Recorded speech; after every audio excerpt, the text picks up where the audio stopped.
What's up, everyone? Welcome to Program Your Remote. Today I'm going to show you how to do a battery change on a Ford remote.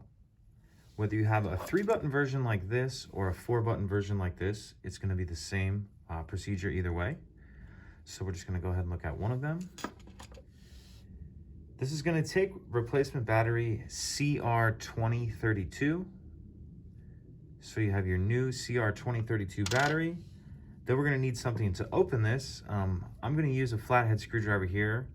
What will also work actually even is like a coin, like a quarter or a dime.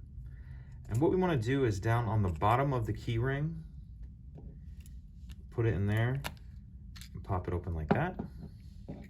Once you get it started, you can kind of just pull it with your fingers. And we can see our battery on the back side here. Remove our old one. Grab your new battery, and you want to make sure you're putting that with the plus side down. So we have plus side down like that. Put it back together, snap it shut. That's it. Pretty simple. If you have any questions, please let me know. If you could take a second to like and subscribe, it helps us out, and I'd appreciate it. Thank you.